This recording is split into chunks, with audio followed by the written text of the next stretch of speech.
Since the ceasefire was announced, Iran has fired at commercial vessels 9 times and seized 2 container ships. And they've attacked U.S. forces more than 10 times, all below the threshold of restarting major combat operations. And CENTCOM and the rest of the joint force remain ready to resume major combat operations against Iran if ordered to do so. No adversary should mistake our current restraint with a lack of resolve. So Pentagon leaders, stern warning to Iran that was delivered about an hour ago. If they further violate the ceasefire as the U.S. pushes forward with Project Freedom to reopen the Strait of Hormuz. Bret Baier is the anchor of Special Report.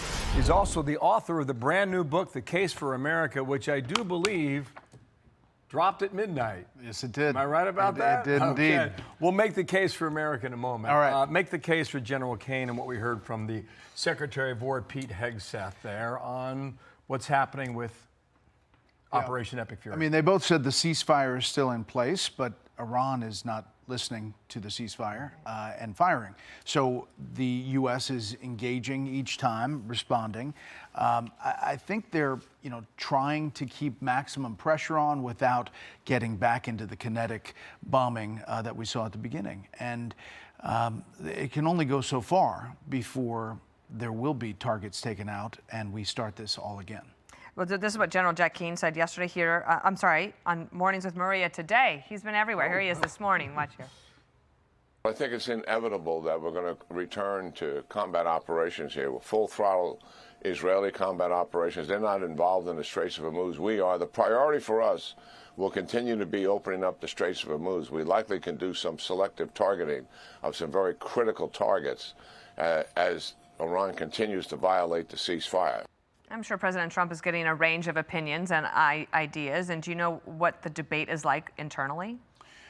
Well, they all want to wrap this up. They want Iran to come with a fruitful offer. It's something that's legitimate. And so far, that hasn't happened.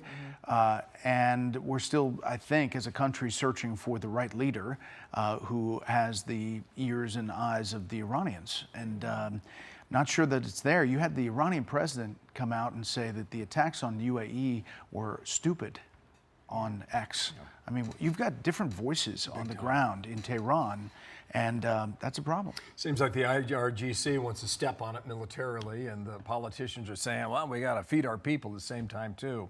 In the meantime, one of those politicians, I guess you could argue, the foreign minister, is going to be in Beijing, China. I think he's landing tonight and then has a meeting tomorrow. The president was talking about China and his summit coming up and said this just yesterday.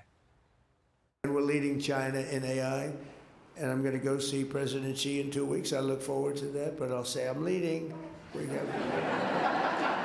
have very friendly competition, but it'll be a very important trip. So you'll be there, Bret. I'll be there as well. We'll have a big team over there in Beijing. What's the expectation now? I mean, can Beijing lean on Iran to get them to change their behavior? Yes, I think they can. They have a lot of influence with Iran, even more than Russia does. And I think they hope to be some kind of interlocutor. They have a lot riding on opening up the Strait of Hormuz. China gets 80% of its oil through that transit.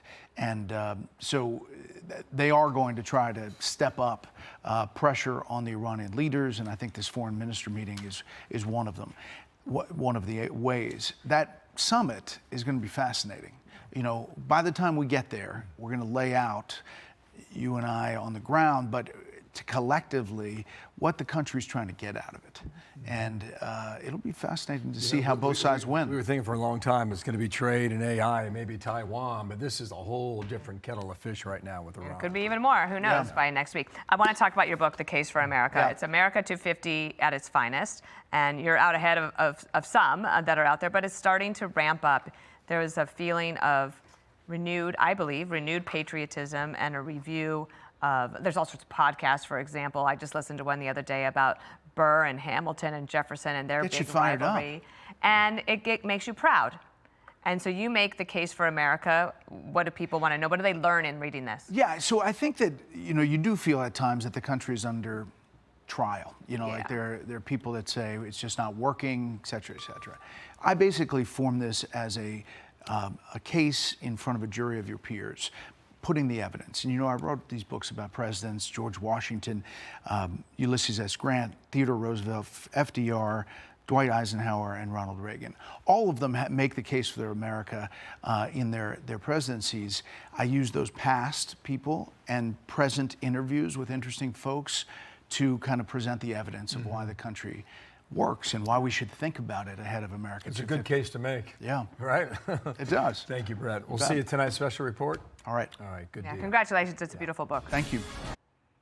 Be sure to like and subscribe for all the Fox News latest on YouTube and catch full shows streaming now on Fox One.